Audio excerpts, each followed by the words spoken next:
en un escenario de demanda constante.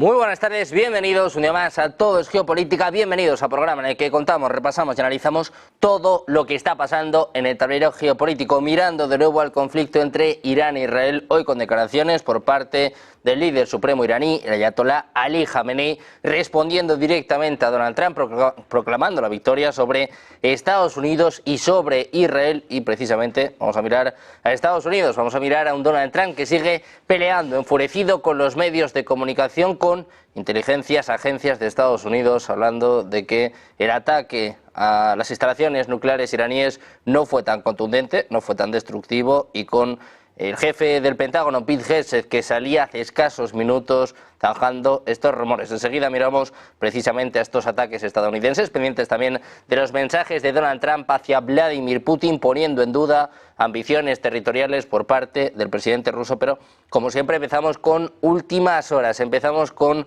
el último mensaje por parte de Irán, la última hora en torno a la ley iraní que suspende oficialmente la cooperación con la Agencia Internacional de Energía Atómica. El proyecto de ley parlamentario aprobado por el Parlamento iraní para suspender la cooperación del país con la OIEA ha entrado en vigor hace escasos minutos. Ha sido aprobado oficialmente por el Consejo de Guardianes. El Parlamento iraní aprueba de esta forma un proyecto de ley para suspender toda la cooperación con la Agencia Internacional de Energía Atómica. La ley que pone fin a esta cooperación entre Irán y el Organismo Internacional de Energía Atómica ha sido aprobado por el Parlamento y posteriormente por el Consejo de Guardianes. Falta la firma del presidente de Masoud Pezeshkian. Ha sido enviado oficialmente al presidente iraní. Por su parte, Rafael Grossi, el jefe de la Agencia Internacional de Energía Atómica, dice que Irán no ha respondido a sus solicitudes para reanudar inspecciones nucleares. Dice además que hasta el momento no han recibido ninguna comunicación oficial de Irán sobre ninguna decisión de suspender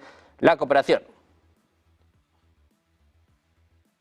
En Irán hablaba el líder supremo Ali Khamenei en su primera declaración tras el final de la guerra de 12 días contra Israel. Ha felicitado a la nación persa por la victoria sobre Estados Unidos. Escuchamos a Khamenei. به ملت عرض می‌کنم یکی تبریک پیروزی بر رژیم جعلی صهیونی است. با اون همه هیاهو، با اون همه ادعا، رژیم صهیونی در زیر ضربات جمهوری اسلامی تقریباً از پا در آمد و له شد. فکر اینی که چنین ضرباتی از سوی جمهوری اسلامی ممکنه بر رژیم وارد بشود در ذهن اونها، مخیله اونها خطور نمی‌کرد و اتفاق افتاد. خدا رو سپاس می‌گذاریم که به نیروهای مسلح ما کمک کرد. Decía Khamenei que el régimen estadounidense entró en una guerra directa porque creía que si no lo hacía, Israel sería completamente destruido. Sin embargo, decía que no logró nada con esta guerra. En este caso, decía que también Irán salió victoriosa y a cambio le dio una fuerte bofetada a Estados Unidos.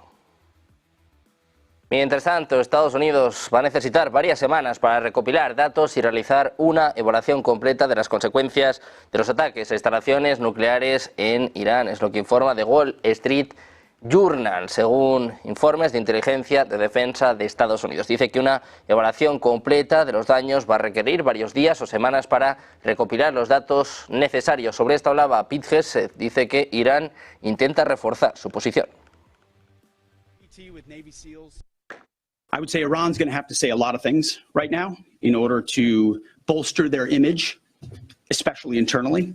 You know, in the media, there's a lot of things they'll say for domestic consumption. But we're watching very closely what they do.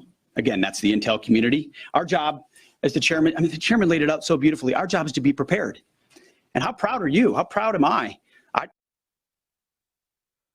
Un Donald Trump que decía este miércoles que es posible que el presidente ruso Vladimir Putin tenga ambiciones territoriales más allá de Ucrania. Decía, sé una cosa, le gustaría alcanzar un acuerdo, le gustaría salir de esto, es un desastre para él. Decía una vez más que Putin le llamó para mediar con Irán, pero le dijo que necesita ayuda con Rusia. En la cumbre de la OTAN en La Haya decía que Putin es una persona equivocada y que pensaba que el acuerdo entre Moscú y Kiev sería más fácil de lo que resultó ser. Escuchamos a Donald Trump. Y usted ha mencionado a su jefe del Estado General, General Kane. Yes. Y él dijo que el señor Putin tiene ambiciones territoriales aparte de Ucrania. Si usted lo ve de la misma manera, pues es posible, pero yo sé que le gustaría arreglar lo que está ocurriendo porque es un caos para él. Y él me ha llamado y me ha preguntado si puede ayudarme con Irán. Le respondí que podía ayudarme con Rusia porque nosotros tuvimos que arreglarlo con India, Pakistán, ya hemos hablado con Serbia, también tenemos que resolverlo con Ruanda. Yo creo que se acuerdan de aquella guerra que tuvieron allá con machetazos y cabezas cortadas. Y nadie ha resuelto tantos conflictos cuantos hemos resuelto nosotros. Pendientes de Donald Trump, esperando también la respuesta por parte de Vladimir Putin. El presidente ruso comparece en los próximos minutos, a punto de llegar a Bielorrusia. Enseguida les mostramos esta señal, todo lo que diga el presidente ruso, pero antes empezamos con los expertos, empezamos la tertulia de Todo es Geopolítica. Les presentamos a Agustín Berea, experto en Oriente Medio. ¿Qué tal? Muy buenas, Agustín, buenas tardes. ¿Qué tal? Gusto saludarte. Tenemos también a Olga Caballero García, experto en asuntos públicos, relaciones institucionales y política europea. ¿Qué tal? Muy buenas, Olga, buenas tardes. ¿Qué tal? Gracias, Sergio. Y tenemos a Eduardo Irastorza, profesor en OBS Business School. Eduardo, muy buenas tardes. Buenas tardes, Sergio. Buenas tardes, Olga, Agustín. Encantado. Bueno, pues encantados de teneros a los tres en un día en el que parece que se relaja, se rebaja la tensión después de 12 días intensos, de esta guerra de 12 días que Donald Trump anunciaba que ya había terminado. Hoy hemos tenido las primeras declaraciones por parte de Ali Khamenei, el líder supremo iraní, que declara la victoria sobre Estados Unidos, también sobre Israel, y con informaciones de New York Times que apuntan a que Irán sigue preparado para atacar tanto bases como buques de Estados Unidos. Eduardo, ¿en qué punto crees que está este conflicto y cómo de cerca está de reabrirse? Ayer decía Donald Trump que en cualquier momento puede volver a estallar. Si vuelve a estallar, lo primero que nos va a decir que ha vuelto a estallar va a ser un movimiento de Israel. No va a ser un movimiento de Irán ni de Estados Unidos. Y digo que va a ser un movimiento de Israel porque Israel sabe que el reloj va en su contra y no quiere ni puede permitirse un Irán con poder atómico. Si las evaluaciones no son tan satisfactorias de acuerdo a sus intereses como esperaban antes de la operación, Israel volverá a actuar. Y volverá a actuar en esos dos frentes que le quedan, que es la eliminación de figuras notables en todo este proceso, ya sea del gobierno, ya sean cerebros que llevan a cabo todo el proceso de nuclearización militar de Irán, o bien la segunda vía, que es seguir atascando, destrozando y tratando de llegar al núcleo en donde se refinan el uranio en centrifugadoras a toda marcha, ¿no? Lo vamos a ver en los próximos días. Estados Unidos está siendo más cauto ahora. Hemos visto a Hegseth respondiendo a la prensa y señalando que están en un proceso de evaluación, lógicamente. La opinión pública americana presiona para que haya transparencia, pero lógicamente, y Hegseth pues ha aparecido con un importante jefe de las Fuerzas Armadas norteamericanas diciendo tengan paciencia, no es el momento ahora de descubrir cómo ha sido todo el pastel, porque a lo mejor hay que volverlo a repetir, ¿no? Entonces, insisto, yo creo que si hay un nuevo conflicto en la zona, lo que lo va a delatar es la actividad por parte de Israel en aras a cubrir sus intereses en la zona. Hay que tener en cuenta y nunca hay que apartar de la mente un hecho que es punto de origen de todo, y es que Israel, como decía, ni quiere ni puede permitirse un poder nuclear en la zona, y que Irán, y supongo que también otros países de la zona que irán surgiendo, pues ni quieran ni estén dispuestos de ninguna manera a que haya un único poder atómico en la zona, más aún reforzado por lo que son los medios militares de Estados Unidos, tanto móviles, lo hemos visto con su prodigiosa aviación y el ataque desde el mar, como sobre tierra en el caso de que pongan el pie en Gaza. Esto es absolutamente irreconciliable y tarde o temprano, como decía en la película, solo puede quedar uno, ¿no? Vamos a ver qué pasa en las próximas horas. Tampoco quiero anticiparme a las preguntas que vas a hacernos. Bueno, pues a la espera de lo que pase, de lo que suceda en las próximas horas, hoy ha vuelto a reaparecer Ali Khamenei, que hablaba de una victoria sobre Estados Unidos y sobre Israel. Olga, decía que le han dado una fuerte bofetada a Estados Unidos. Parece que todos han salido ganadores de este conflicto. Sin duda lo que nos enfrentamos es a un duelo de narrativas, ¿no? Que es una cosa que siempre analizamos en el programa, de cómo tratan los actores internacionales de construir la realidad a través de los relatos. Como estamos viendo en esta guerra que acaba de finalizar, de momento en pausa, lo que nos hemos enfrentado es un relato en el que Irán ha ganado, Estados Unidos ha ganado y la OTAN ha proclamado a Trump como un líder pacifista de mano dura cuando es necesario.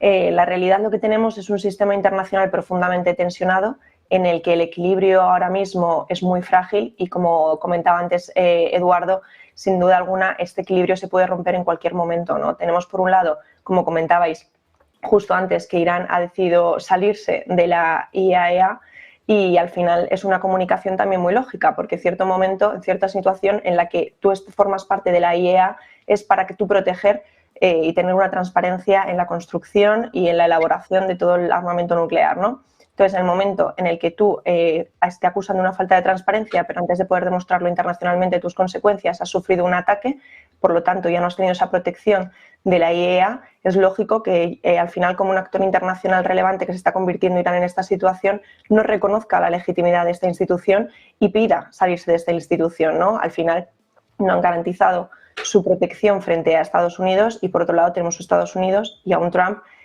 pletórico afirmando y diciendo que ha conseguido vencer y que ha eliminado la amenaza nuclear de Irán. Al final, en este conflicto, el mayor perdedor para mí es Netanyahu, porque no podemos olvidarnos que su enemigo principal de Netanyahu es Irán, el enemigo principal de Irán es Israel como Estado no reconocido, y lo que nos encontramos es que ahora mismo esa guerra se ha visto paralizada en un equilibrio, como repito, muy frágil, pero que hasta el momento está paralizada y, por lo tanto, Netanyahu ya no vuelve a tener de momento esa excusa para poder volver a iniciar un ataque directo contra Irán. Bueno, pues de momento Netanyahu, que está subiendo en las encuestas después de esta guerra con Irán. Hoy Donald Trump incluso salía al paso, decía que deben parar este juicio por corrupción. Son varios juicios en realidad por corrupción los que tiene Netanyahu. Agustín, te quiero preguntar por esto. ¿Cómo de cerca estamos de que se reabra este conflicto y qué opinas de que Khamenei declare la victoria sobre Estados Unidos y sobre Israel? Bueno, creo que las declaraciones de Khamenei y de Trump y de Netanyahu son los políticos siendo políticos, tratando de justificar lo que hicieron, lo que lograron, y siempre es rarísimo ver un político aceptando que algo salió mal. Y sí, creo que todos intentan poner la mejor cara posible, siendo un poco más un abogado del diablo, quizá. Sí, creo que a Irán le fue relativamente bien en cuanto a que parece que pudo conservar su stock de uranio enriquecido al 60%, que eso es importante. Parece ser que algunas de las centrífugas, por lo menos algunas, pueden repararse, pueden volver a utilizarse.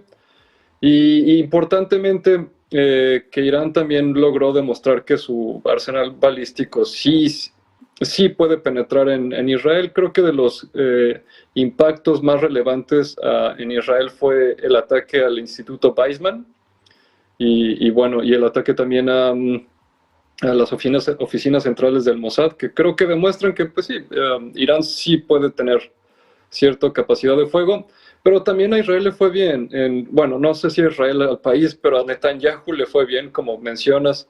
Parece ser que sí está aumentando su popularidad en las encuestas y podría ser que este sea el momento en el que busque llamar a una elección para reforzar su gobierno antes de que, porque sabemos que es un gobierno que está sostenido con alfileres, ¿no? Entonces puede ser que también él haya ganado y Trump parece ser que también puede ser que haya sacado algo por lo menos en su proceso de construir esta imagen de un presidente de paz, pero importantemente es sobre todo una ganancia para Trump en cuanto a tratar de pivotear Estados Unidos hacia el Pacífico.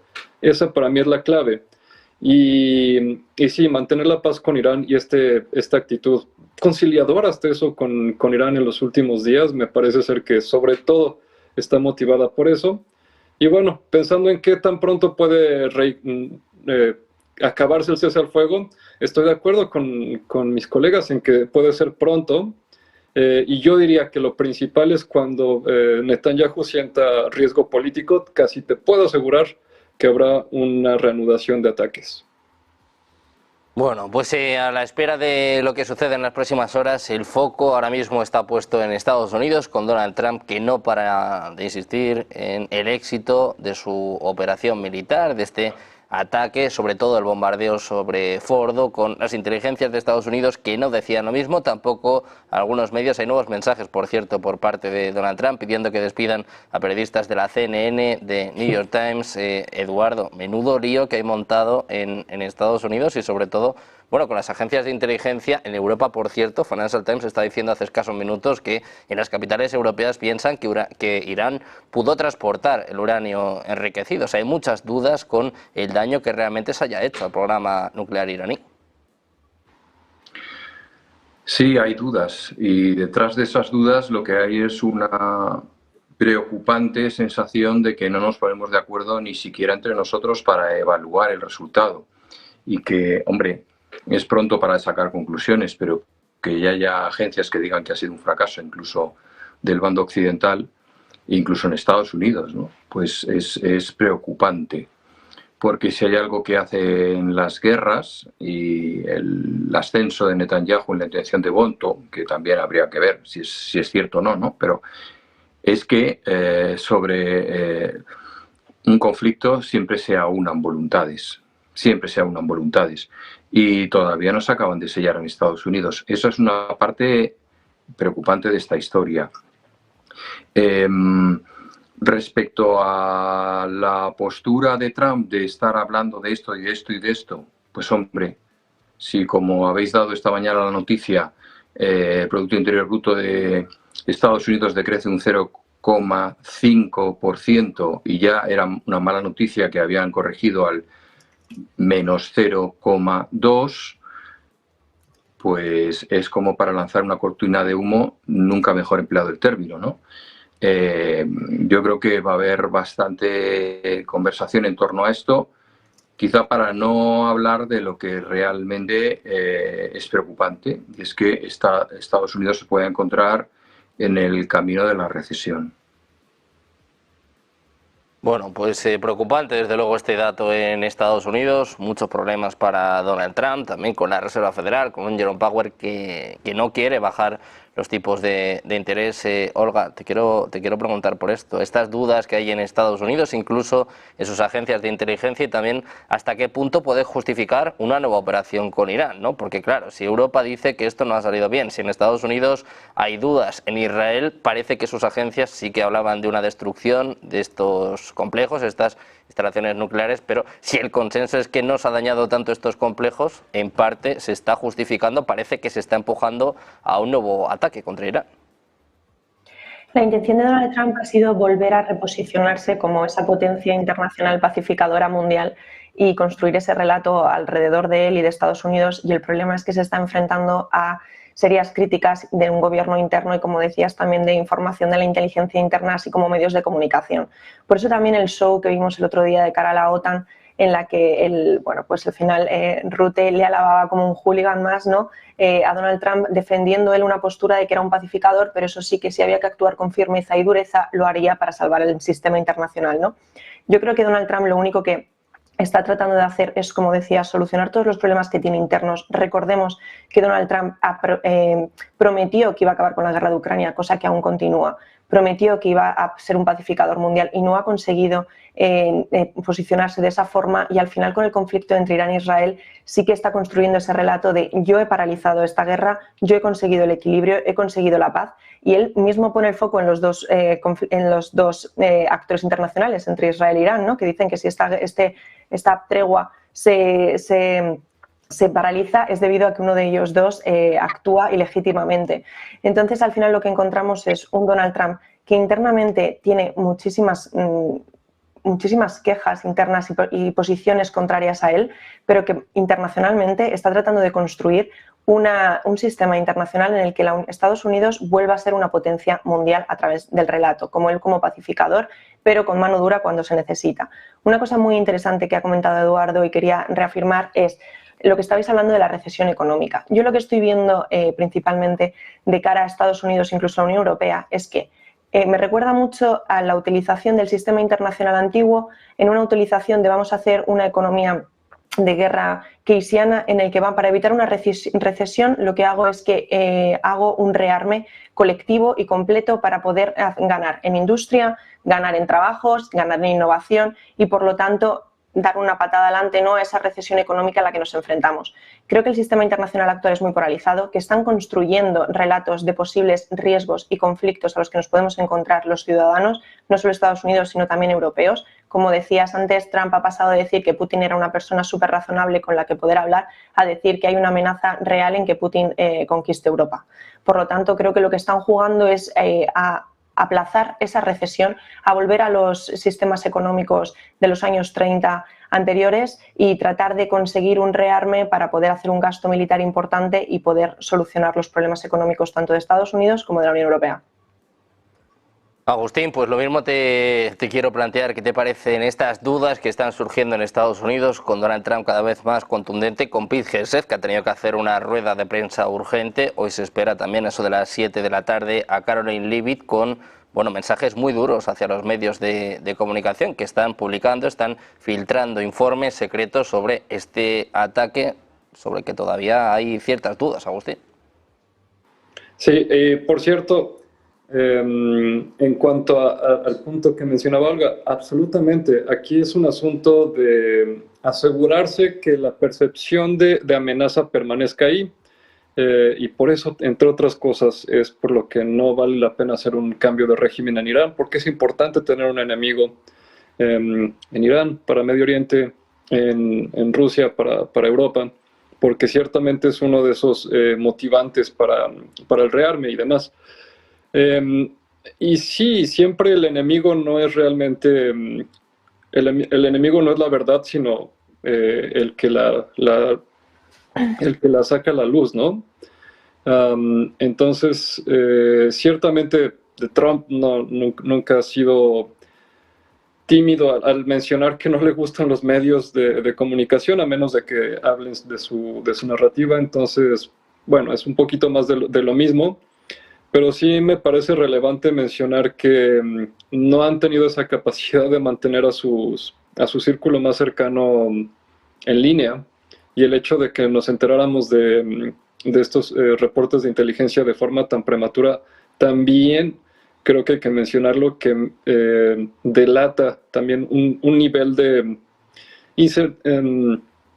incertidumbre, y también que hay elementos dentro de la administración Trump que tienen interés en sacar esta información a la luz, porque ciertamente Trump, particularmente con Pete Hegseth, no tiene muy contentos a muchos de los militares estadounidenses, y eso me hace pensar un poco mal también dentro del lado militar de Estados Unidos, y también hay un poquito señales de desacuerdo con la política de Trump, y particularmente con el con la política hacia Medio Oriente y hacia Irán. Bueno, pues pendientes de Oriente Medio, pendientes de lo que ocurre entre Irán e Israel, habéis puesto sobre la mesa esta reunión de la OTAN. Yo os quiero preguntar por ello, Eduardo, con Trump, que ya ha sido llamado, ya ha sido nombrado oficialmente como el papá de la OTAN, ¿no? Como el papá de los aliados, con este servilismo de Mark Rutte, hay, bueno, vergüenza en Europa. Te quiero preguntar por esto, Eduardo. Dice Trump que es la mejor cumbre de la OTAN de la historia. ¿Está la OTAN en su peor o en su mejor momento? Yo creo que está en su peor momento y lo digo con toda la convicción, en el sentido de que se supone que es una alianza de naciones, no una organización al servicio de los intereses ni siquiera de un país o de un partido, sino de una persona. Y esas alabanzas, no sé, son realmente serviles, es como se tiene que definir esto, ¿no? Por otro lado, yo creo que una convención de la que todos se felicitan, aunque bien ha ido, va a ser 2 días. Le ha bastado con uno. En realidad él ha ido a recoger los aplausos, a pasar por debajo del triunfo, y en vez de tener en Mark Rutte una persona que sujete el laurel y le diga recuerda que eres mortal, pues ha tenido un tío subido en el carro con él que le dice eres fantástico y como estás todas las que quieras y nosotros detrás. Yo creo que ha señalado algo muy importante y es el hecho del nuevo keynesianismo, el nuevo New Deal, curiosamente por parte de un partido republicano, para generar trabajo, para generar un reforzamiento de su industria. Y yo creo que Trump se tiene que ir muy contento porque ha sido un trágala de, señores, el 5% del Producto Interior Bruto. No sé si responde o no responde a nuestras necesidades. A lo mejor puede ser un 6 o un 7. O sea, es como un precio de una finca que se pone a la venta, lo que ha hecho toda su vida, ¿no? Un 5, pues vale, pues un 5. Estupendo. Muy bien. Pero ese 5% se va a destinar en un 70% a la compra de armas norteamericanas, lo cual, bueno, pues es una manera muy, muy fácil de ponerte muy, muy contento a la vuelta en tu avión, en el Air Force One, ¿no? Diciendo, bueno, estos son 800.000 millones, el 70% se lo tienen que gastar en nosotros. Y ese es el objetivo más optimista por parte de la Unión Europea, o sea, que la Unión Europea cubra el 30% de esa inmensa inversión de 800.000 millones de euros, ¿no? Bueno, eso es muy bueno para reflotar la economía norteamericana, es una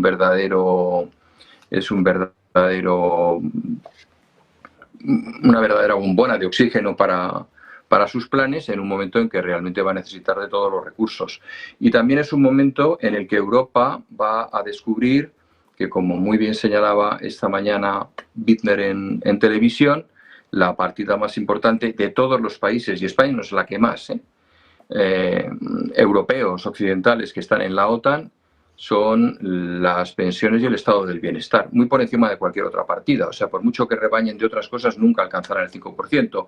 Con lo cual, una vez más, Europa se resentirá en sus clases medias y en la polarización de la riqueza, lo cual es algo preocupante. Y es el momento de afrontar realmente el hecho de que somos el continente más viejo del mundo con gran diferencia. Pensemos que Europa está ya un poquito más allá de los 60 años de media, si no contamos toda la inmigración que nos ha llegado, que es lo que nos sostiene un poquito por debajo de esa cifra, pero que países como la India están en 28 años de media, ¿no? Es decir, la inmensa mayoría de su población ha nacido después con el comienzo de este siglo, ¿no? Con el comienzo de este nuevo milenio, no han conocido nada del siglo XX, por lo menos con uso de razón. Y esto realmente es preocupante, porque esa es la gran asignatura pendiente de Occidente, el cómo compaginas tu defensa con el hecho de no solamente tener dinero para conseguir armas, sino incluso población que vaya al combate. En Ucrania hemos visto que no les está yendo del todo bien, no voy a entrar en matizaciones en este sentido, pero lo que nadie duda es que han ido con todo lo que tienen, con toda su juventud y lo han dado todo. Yo creo que ese elan, esa actitud por parte de Europa no se da. O sea, aquí nos rendiríamos, caeríamos prácticamente como cayó Francia en el año 40 con los nazis, ¿no? Es decir, nos echaríamos a las carreteras antes que a las trincheras. Y esa es la parte más preocupante de toda esta historia, que realmente la OTAN no sabe muy bien hacia dónde va. Y yo creo que el síntoma más preocupante de todo esto lo hemos escuchado ayer en las declaraciones de varios representantes nacionales, primeros ministros, presidentes, etcétera, que hablaban de seguridad y defensa. Me van a perdonar, pero seguridad es una cosa y defensa es otra. Seguridad es lo bastante flexible como para que hables de la calidad de tus puertos o de la calidad de tus autopistas o de la calidad de tus comunicaciones o de mil cosas que realmente, bueno, de la calidad de tus calles, ¿no? Es decir, todo va ahí, ¿no? Todo va contra el 5%. No. El planteamiento es gastar un 5% en armas de defensa y de ataque. Las dos cosas, ¿eh? No nos olvidemos, ¿eh? Y yo creo que esto, pues todavía, incluso la clase política occidental no lo ha digerido. Y no lo ha digerido ni en la izquierda, pero tampoco en la derecha, ¿no? Están dispuestos a, en ese cajón desastre, ponerse todos de acuerdo para meter una serie de partidas que les permitan decir que se están gastando el 5%, pero que en realidad no tienen un impacto real ni en la defensa ni en las Fuerzas Armadas de los países que están integrados en la OTAN. Bueno, pues pendientes de la OTAN estaban viendo en sus pantallas al presidente ruso, Vladimir Putin, a punto de llegar a esta cumbre de la Unión Económica Euroasiática, a punto de aterrizar el presidente ruso, Vladimir Putin, al que también aludía Donald Trump en esta cumbre de la OTAN, diciendo que está habiendo ambiciones territoriales, que igual hay más ambiciones territoriales por parte del presidente ruso, hablando, bueno, también sobre que el conflicto en Ucrania se está poniendo más difícil de lo que él pensaba, decía incluso que se está yendo de las manos. Enseguida vemos al presidente ruso, vamos a estar con esta señal en directo, luego les mostraremos todas sus declaraciones, pero Olga, te quiero preguntar lo mismo que le planteaba Eduardo. ¿Cómo has visto esta cumbre de la OTAN? ¿En qué punto está esta alianza? Y sobre todo, bueno, pues este servilismo que hemos visto por parte de un Marrute que se reía de que Europa tenga que pagar la factura de Estados Unidos. Es como no va más, ¿no? El acabose. Es que es justo lo que dices. Al final lo que ocurre es que Estados Unidos y la Unión Europea están recurriendo a un viejo truco que es aumentar el gasto militar como palanca a una crisis repercusión económica. El problema es que a quién beneficia esa estrategia keynesiana militar, Estados Unidos. Al final todos los países de la Unión Europea que están dentro de la OTAN van a aumentar su gasto militar en un 5% que va directamente a sistemas y empresas armamentísticas de Estados Unidos. Por lo tanto, estamos evitando una recesión en Estados Unidos. Perfecto. ¿Beneficia a la Unión Europea en algún sentido? Creo que esto también es muy importante el analizarlo, porque al final es Europa quien está salvando a Estados Unidos y ahora estamos en una situación, en un sistema internacional muy polarizado en el que creo que las alianzas han cambiado. Las alianzas entre el bloque occidental y el bloque oriental ya no es una búsqueda de una alianza para hacer equipo, para ir juntos, para una colaboración, son unas búsquedas de alianzas simple y llanamente para obtener un mayor poder. Y esto es algo que Europa se tiene que dar cuenta que es lo que está haciendo Estados Unidos. Estados Unidos, en un momento dado, cuando la Unión Europea tiene una posición contraria a la que defendía Donald Trump en la guerra entre Ucrania y Rusia, Estados Unidos no dudó en posicionarse con su posición, en fijar y en defender su posicionamiento contrario al de la Unión Europea. Sin embargo, ahora con la OTAN, lo que está haciendo la Unión Europea, los países que forman parte de la OTAN, los aliados, es solucionar un problema futuro o presente económico que pueda tener Estados Unidos. ¿Esto beneficia a la Unión Europea? Bueno, sin duda alguna la Unión Europea puede ser que también se encuentre en una situación similar, porque por eso tenemos el famoso rearme europeo, ¿no? Que también lo están promoviendo. Entonces, en función de utilizar un viejo truco antiquísimo para poder justificar el gasto militar y en defensa, también tenemos, como decía antes el compañero, la identificación perfecta de los malos en el sistema internacional. Lo que ocurre es que el bloque occidente se niega a aceptar que el sistema internacional está cada vez más polarizado, se niega a aceptar esos nuevos cambios de alianzas y estrategias y lo que pretende es a través de un rearme, una defensa y un gasto militar solucionar sus problemas económicos y mantener su hegemonía en el sistema internacional. Entonces, la OTAN era un organismo que estaba absolutamente muerto, que comunicativamente resucitó en el momento en el que hubo la amenaza de Putin y Ucrania. y que actualmente creo que está en su peor momento porque simplemente se continúa vivo para solventar los problemas económicos de Estados Unidos en el rearme y en defensa, es un perjuicio para la Unión Europea en el sentido de que la Unión Europea no defiende su postura al margen de Estados Unidos porque hay que tener una colaboración, pero lo que hablábamos antes, unas alianzas de equipo, no unas alianzas de buscar un contrapeso de poderes y a la hora de la verdad la Unión Europea no tiene la capacidad de encontrar ese contrapeso de poderes en Estados Unidos. Y lo que ocurre ahora mismo con la OTAN es que se ha convertido, y lo hemos visto estos 2 días, en un show en el que Estados Unidos es un pacifista, Trump es un pacifista internacional que no le tiembla la mano en actuar con dureza cuando así lo requiere y parece que es el salvador del bloque occidental. Bueno, pues pendientes de Donald Trump, estaban viendo en sus pantallas a Vladimir Putin, al presidente ruso que ya ha aterrizado en Minsk. Vamos a escuchar también si hay algún tipo de respuesta al presidente estadounidense que está insistiendo mucho en los últimos días en que Putin le llamó para mediar entre Irán e Israel y que Trump le dijo que bueno, necesita ayuda sobre todo con Rusia. Enseguida miramos a esto, pero antes, Agustín, quiero saber también cuál es tu conclusión de esta cumbre de la OTAN y sobre todo el servilismo que hemos visto por parte de Europa y sobre todo de Mark Rutte. Sí, de acuerdo en que la OTAN está pasando por un momento complicado, pero yo diría que lo más complicado es que tiene una crisis de identidad. Donde ciertamente era una alianza del bloque occidental cuando existía el Pacto de Varsovia, ¿no? Y existía ese bloque oriental. Hoy por hoy no sabemos si la OTAN debe ser el representante de Europa o si la OTAN realmente representa un bloque, si ese bloque tiene los mismos intereses. Para mí el principal factor de riesgo es justamente el hecho de que los miembros americanos de la OTAN cada vez les interesa menos ser parte del Atlántico, más ser miembros del Pacífico. Y eso ciertamente, pues bueno, es un tema complicado. Y en cuanto al show que se dio, y sí, estos temas, quizá yo le podría dar el beneficio de la duda a que ya leyeron cómo funciona Trump. Y creo que Trump ciertamente es fácil de manipular si le das por su lado, particularmente si permites que se infle el ego y que no te haga otro show en tu casa. Le dices que sí es la persona más hermosa y bella y poderosa y grande y lo que sea, con tal de que te deje de fastidiar. Y en ese sentido, yo me mantengo un poco escéptico en qué tan sinceros serían estas celebraciones. Y también me mantengo un poco escéptico en qué tan dispuestos están los gobiernos nacionales a realmente apropiar esos 5% de gasto militar. Creo que es una apuesta sencilla decir que lo vas a hacer, en fin, que sabiendo que Trump dentro de 2-3 años ya no va a ser un factor.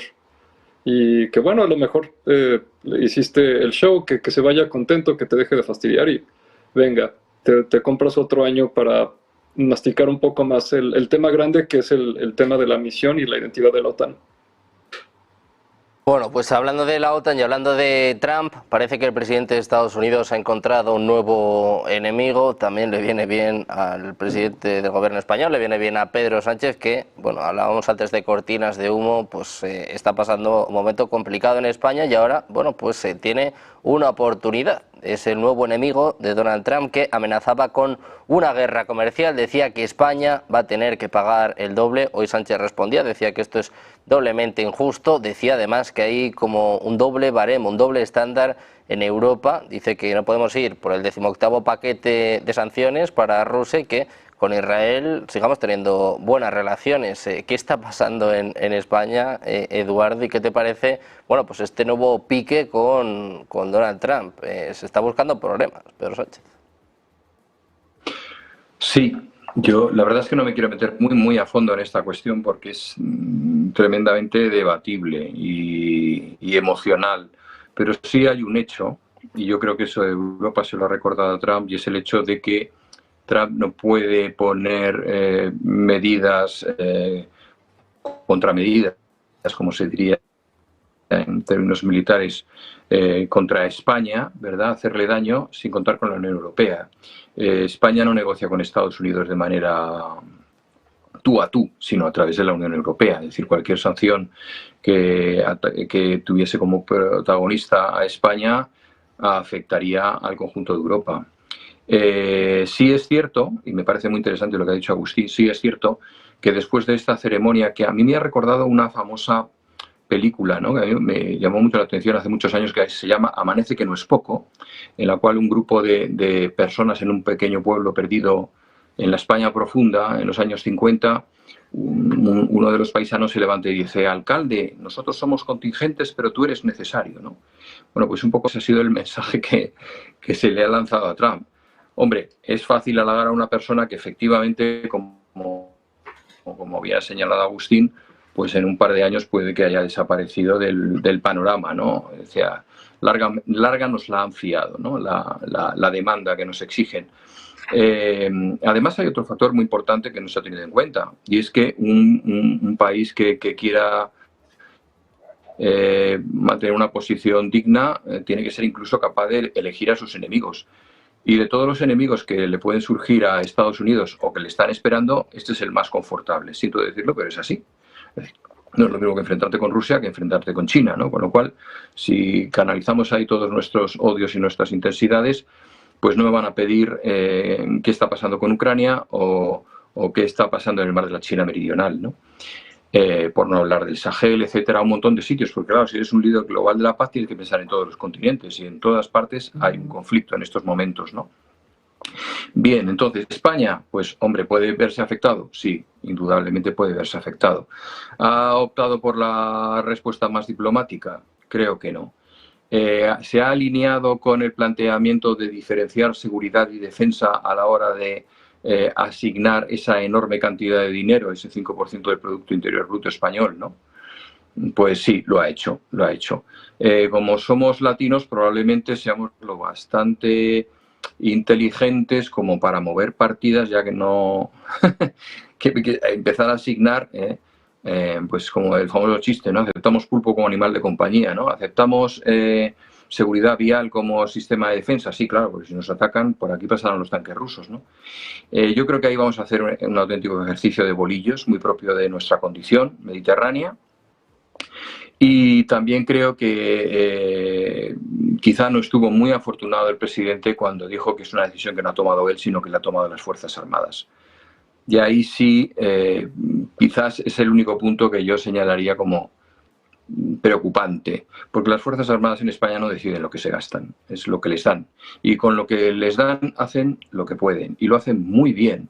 Y si hay una organización que no se ha visto afectada por ningún caso de corrupción a lo largo de toda la democracia, porque si lo hubiera habido ya habrían saltado voces señalándolo, han sido las Fuerzas Armadas. El hecho de que se distribuyan esos fondos de manera aleatoria y que surjan corruptelas en cosas que no tienen nada que ver en un futuro con las Fuerzas Armadas puede salpicar a la institución, y eso es una parte preocupante.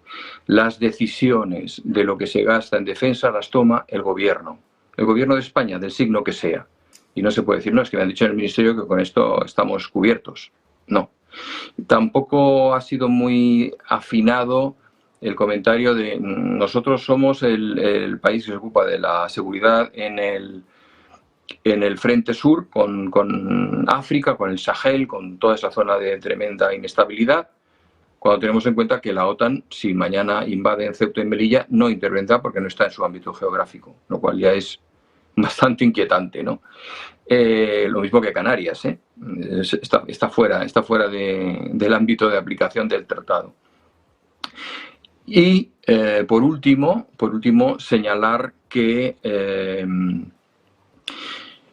España tiene la obligación de actualizar muchísimas de sus armas, no en función de lo que quiera o desee, sino en función de lo que tienen sus potenciales rivales en la zona.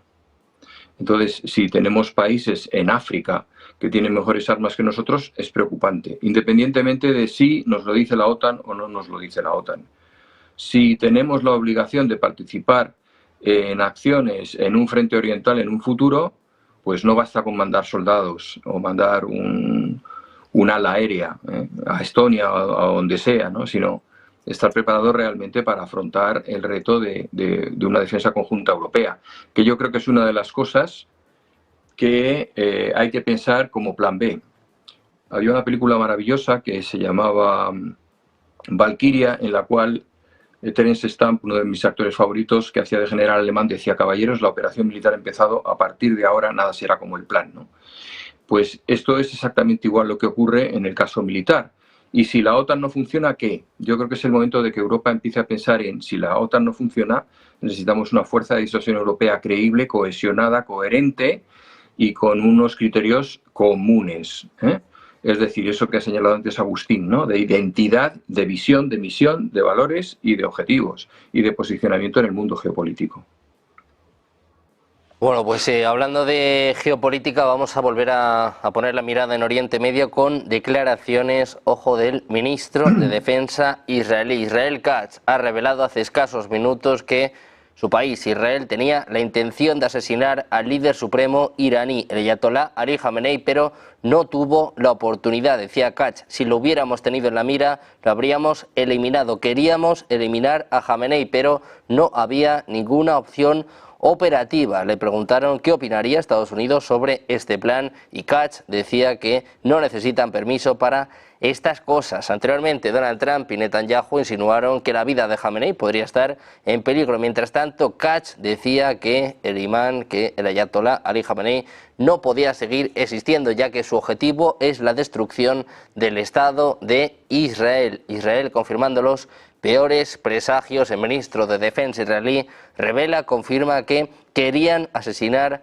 a Khamenei. Dice que no tuvieron la oportunidad. Atentos a estas duras declaraciones. Sigue la tensión, es evidente, entre Irán e Israel. También hay tensión, Olga, te quiero preguntar por esto, entre Pedro Sánchez y Donald Trump. También refiere a la OTAN, este gasto del 5%, con Sánchez buscando este acuerdo del 2,1%, firmando ayer, eso sí, igual que todos, este acuerdo. ¿Qué te parece esta tensión y sobre todo cómo puede afectar a nuestros bolsillos, ¿no? Decía Trump: la economía española va muy bien, a lo mejor puede saltar por los aires. Bueno, sin duda ha sido una maniobra arriesgada por parte de España, pero vamos a poner claro una situación. Actualmente el acuerdo de la OTAN es el 5%, documento que han firmado todos, incluido España. Previamente era un 2%, pero nunca, en la mayor parte de los países, incluido España, nunca se alcanzó el 2% de financiación militar. Por lo tanto, ¿por qué la considero arriesgada? Porque sí que creo que muchos de los países que forman parte de la Unión Europea, como pueda ser Italia, ¿no?, que salía Meloni diciendo hemos firmado lo mismo que España, etcétera, son conscientes de que la firma de este 5% han hipotecado el estado de bienestar de la Unión Europea para salvar la economía militar de Estados Unidos. Ellos son conscientes de esto. Ahora bien, en esa falta de identidad de la OTAN que estábamos hablando, no sé hasta qué punto va a ser realista que cada uno de estos países dé ese 5% en gasto militar de su PIB interior, de su Producto Interior Bruto. Por lo tanto, creo que España, igual que ha firmado el documento, repito, igual que los otros estados, al final no va a alcanzar ese 5%. Dudo que el resto también, y lo califico de una maniobra arriesgada en el sentido de que directamente se ha puesto en el foco diplomático, enfrentándose, por así decirlo, a las peticiones de Donald Trump. Arriesgada en esa parte diplomática. Por supuesto, no olvidemos que en España también lo que tenemos es un gobierno de coalición en el que un partido de este gobierno es contrario al aumento en gasto en defensa, que la situación del gobierno de España está pendiente de un hilo y muy al límite en cuanto a los socios y los acuerdos que tienen parlamentarios para poder sacar nuevas regulaciones y de la que depende su legislatura, y por lo tanto Pedro Sánchez, el presidente de España, no puede obviar a que sus socios son contrarios a este aumento de gasto en defensa. Por eso es arriesgada internacionalmente, pero seguramente muy valiente nacionalmente, porque nacionalmente para sus socios el mensaje que Pedro Sánchez ha dado es que él no va a hipotecar el estado de bienestar de España para salvar a Estados Unidos. Ahora bien, como digo, creo que es un mensaje que va a ocurrir en todos los países de la Unión Europea, como Italia o Portugal, nuestros socios. Sí que me ha faltado por parte de España, creo que hubiera sido una jugada mejor en este sentido, es esas relaciones diplomáticas, haber buscado aliados. Si tú no quieres enfrentarte a ese 5% y quieres dar un mensaje de que no vas a hipotecar el estado de bienestar de la Unión Europea y de tu propio país, lo que tendrías que hacer es haber buscado unos aliados estratégicos, como pueden ser Portugal, como puede ser Italia, etcétera, en los que hubierais enfrentado esta posición en la OTAN. Simplemente no lo ha hecho, ha ido un poco en este sentido por libre a nivel individual, pero yo sinceramente creo que este 5% no va a ser real para ninguno de los países que lo ha firmado, no se va a complementar finalmente, y que es una patada hacia adelante del problema del gasto militar frente a Estados Unidos y del papel que tiene Trump con los aranceles o no comerciales de Europa a Estados Unidos. Y en este tema, en el sistema comercial que amenaza con España, bueno, pues recordar que efectivamente Trump puede poner sanciones a los productos españoles. Es verdad que España no puede responder igual porque nosotros tenemos una política de mercado europea común, por lo tanto lo que necesitamos en este sentido es el apoyo de la Unión Europea a España para que no se produzcan estas sanciones. Hay que ver si realmente este apoyo se dará o no, o si las amenazas de Trump culminarán o no con hechos y realidades, ¿no? Pero al final la situación ha sido una maniobra atrevida y en relaciones diplomáticas y valiente para el mensaje que quiere construir el gobierno de España dentro de su país. Bueno, pues con la mirada puesta en España, también puesta en 2029, donde se va a volver a revisar este objetivo del gasto para 2035, es el objetivo final del 5%. Agustín, ¿crees que es creíble este objetivo? Y también, bueno, pues ¿qué te parece que Sánchez haya plantado cara a Donald Trump y, bueno, pues de momento se haya llevado por lo menos esta amenaza del presidente de Estados Unidos? A mí me parece bastante poco realista un 5% de gasto en militar. No sé de dónde lo pueda sacar, excepto, como ya han dicho, sacarlo del estado de bienestar, de pensiones. Otro mecanismo que se me ocurre y que es plausible para aumentar el gasto militar es militarizar las policías, militar otros aspectos del aparato nacional, como infraestructuras, aeropuertos, puertos y otros servicios del Estado. Los podrías militarizar y por ahí aumentar ese gasto. De ahí en fuera no me siento calificado para, digamos, opinar sobre lo que significa la actitud que tomó Sánchez. Pero una de mis lecturas sería probablemente que quizá este también fue un mensaje más para el público doméstico que para el público internacional. Entonces, me parecería que por lo menos podría ser una postura popular dentro de España y que por lo menos lo puedo ver reflejado en ambientes en los que estoy más familiarizado, como en México o en otras partes de Latinoamérica, donde hacerle cara a Trump viene muy bien, tanto dentro del lado del gobierno como de la oposición. Entonces, a veces, aun si son bravados que no tienen tanta sustancia, en términos políticos vienen bien para la audiencia, consumo doméstico. Bueno, pues pendientes de España, en los próximos minutos vamos a mirar al presidente ruso, a Vladimir Putin, que ya ha llegado a Bielorrusia, y sobre todo muy pendientes de este nuevo giro de nuevo por parte de Donald Trump, Eduardo, hablando de ambiciones territoriales por parte de Putin. ¿Qué te parece este mensaje de Trump y sobre todo dónde lo hace y con quién lo hace, ¿no? Con todos los líderes europeos? Bueno, creo que se ha señalado y se ha señalado muy bien antes, ¿no? Una cosa es pensar algo y otra cosa muy distinta es decirlo y las consecuencias que trae consigo. Hasta ahora, y esto no debe ser interpretado como una crítica, sino como una relación de los hechos. Hasta ahora, el único que ha dicho, me voy a quedar con Groenlandia, ha sido Estados Unidos. Hasta ahora, el único que ha dicho, Panamá nos debe devolver el canal una vez más, ha sido Estados Unidos. El único que ha dicho, bueno, ya veré si monto un resort en Gaza o qué es lo que hago allí, ha sido Estados Unidos. Es decir, declaraciones de intenciones manifiestas de expansión territorial solo hemos oído de Estados Unidos. Quizás Rusia hace lo que ha hecho siempre históricamente, es decir, llegar tan lejos como llegan las cadenas de sus tanques, ¿no? Pero no lo va diciendo por ahí. En ese sentido, pues hombre, yo creo que en estos momentos Putin, Rusia, en el estado en que se encuentra, con el desgaste que le ha supuesto la guerra de Ucrania, gracias a Ucrania por desgastar a Rusia, ¿no? Porque eso retrasa cualquier intención ofensiva hacia nuestras fronteras, ¿no? Pero con todo y con eso y con toda la guerra de Ucrania, yo creo que Rusia no está para meterse en una guerra en una confrontación abierta ahora mismo con Europa. Al contrario, yo creo que la política exterior, la primera política original de exterior de Putin fue: vamos a entendernos con Europa, ya ningunear entre todos a Estados Unidos. Yo voy a aportar mi energía, mi petróleo, mi gas a Europa. De hecho, nos estaba haciendo una OPA poco a poco, alguna de manera legal y otras, como se ha visto, de manera ilegal, ganando voluntades, comprando voluntades. Pero bueno, su juego era ese, ¿no? Ser cabeza de Europa, y antes que meterse en un conflicto militar, que ya sabemos cómo acaban los conflictos militares en estos casos, ¿no? Por un lado, y el tiempo en que se pueden mantener un principado, como diría Maquiavelo, que se ha obtenido con la fuerza si no desalojas a toda la población. Yo creo que un poco esa es la situación. Estos son datos que tenemos que evaluar. Me resulta bastante inverosímil que Rusia se plantee ahora mismo un ataque sobre la Europa occidental. Que vuelva o que sueñe con los viejos objetivos de los países bálticos, pues sí, eso no se lo ha quitado de la cabeza nunca.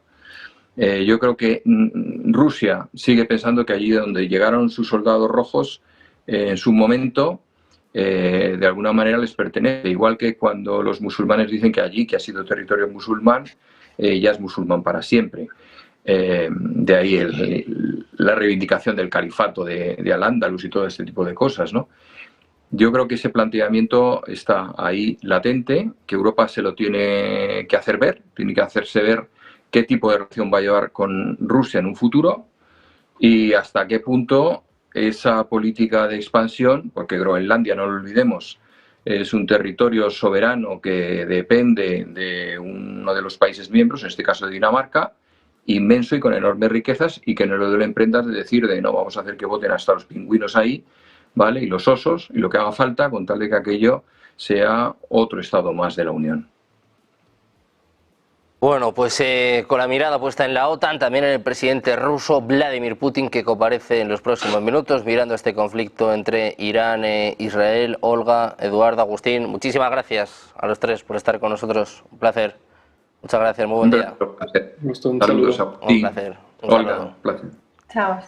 Antes de terminar, miramos a una última hora, ponemos el foco en Israel, donde, ojo, están sonando alarmas en estos momentos. Habla de sirenas de alerta de cohetes sonando en la comunidad de Yated, cerca de la franja de Gaza. Mensaje por parte de las FDI, las Fuerzas de Defensa Israelíes, que hablan de una alerta primaria, una alerta temprana, y que están revisando los detalles. Hay informes de posibles impactos en el kibutz de Yated, situado al este de Rafah, del cruce de Rafah, muy cerca, como saben, de Gaza. Como decimos, las FDI, las Fuerzas de Defensa Israelíes, están hablando de una alerta roja en Yated. Al parecer, según medios hebreos, un cohete ha caído en una zona abierta en la zona sur de Gaza, después de que sonaran sirenas en la ciudad de Yated. Muy atentos a esta última hora con informes de posibles impactos, un posible ataque. Las FDI están confirmando que hay sirenas sonando ahora mismo en Yated y se habla de un impacto de un cohete, de un misil en una zona abierta. Dicen que hay posible amenaza aérea en la región y las autoridades piden buscar refugio de inmediato. Muy atentos a esta última hora, enseguida les vamos contando el minuto a minuto. También intentaremos dar más información sobre de dónde proviene este nuevo ataque contra Israel, como decimos, con alertas, con las sirenas sonando en Yated y con posible impacto de cohetes. Atentos de esta última hora, enseguida seguimos con más información, hacemos una pausa y Rolling Stocks con Alma Navarro.